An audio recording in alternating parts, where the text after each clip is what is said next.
بوديش فاطمة. أنا أدري من فاطمة ست متى ساعة فاطمة تدوي كدوت بوالا إني وطعنا. صوفي.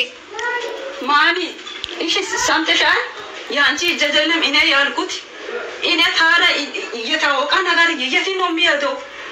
بابا فاطمة لا فاطمة تركب إني بابا لا فاطمة تركب.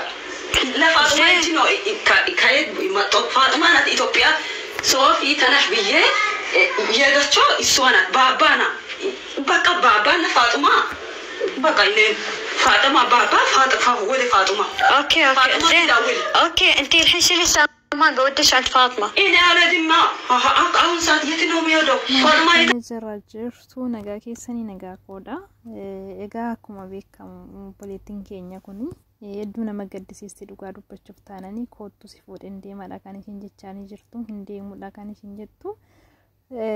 Eessa akka isheen hooftus illee hin beekamu garuu asirratti dhuguma dubbachuun mucayyittiin nama gobusiidhaan hin deemu jechaa jiraachuun ishii zoroon viidiyoo waraabdee gallakkistee fuutee deemtee hin deemne wanti beekamu hin jiru. Obbolaawwan koomee of eegaa waaqa wajjin jala dhugaa keessattuu sa'aatii kana jechuudha. Ijoolleen afaan hin beekne biyya keessaa dhufaatii jirtanii hedduu isinitti cimaati jira. Namni isin gargaarre yoo jiraate akkasuma immoo yoo mana gaarii isin aggaxxame malee manan taane yoo isin muddate kino akkanatti viidiyoolee nama waraabanii nama gallakkisan jechuudha. Fakkeenyaaf amma kana odoo maatiin argee viidiyoo waraabdee gallakkistee yoo zim jettee rakkoo akkuma mucayyoo kanaa mee uummanni akkamitti hubachuu danda'a.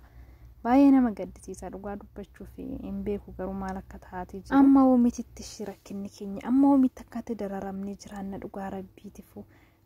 Ammi kuni kan beekame al tokko kan viidiyoo waraabanii gallakkisanii akkasuma dammoo carraa bilbila fayyadamuu argatanii kan gadi ba'anii sagalee naataadhanii dubbatanii meeqatu jira kan carraa bilbila fayyadamuu kan hin arganne rakkoo meeqa keessa kan jiran kan ajjeeffamanillee gataman kan hedduun bakka akka barbaadanitti itti taphatanii mana 2-3 hojjisiisanii damoosa kan hin kaffalleef zimjiranii bicha midhaan nyaatanii bishaan dhuganii bicha hojii isaanii hojjetanii kan jiraatu meeqatu jira kan gara maatiitti illee kan hin bilbichisne jechuudha. Dhugaa rabbiitifu dhugaa hedduu tokko nama gaddisiisa. Indoo carraa biyya ofii keessatti al tokko carraa argadanii biyyaa ba'uun baay'ee ulfaataadha. Rabbi biyya ofii keessatti bishaan qorraa dhuganis jiraachuu waan tokko gin wanti nun galle gaafa biyya keessa taanii tooyi biyya ormaa deemuun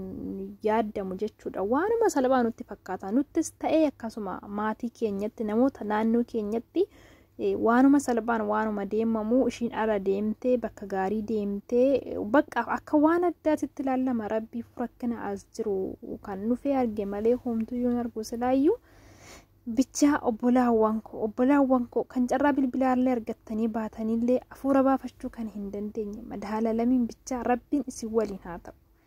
Waaqayyo dabarseen isin kennini nagahan akka baatanitti nagahan gara biyya keessanii gara maatii keessanii sinaa deebisu. Dhugaa rabbi baay'ee laphee nama cabsa. Amma shillaan itti fokkoraa jirti surumaaf iyyuu jechuudha. Bakka dirqama ishiitii fi mirga ishiitu hin beektu jechuudha. Dhuguma dubbachuuf taanaan mormachuun ishee akkuma jirutti ta'e erga sin geessa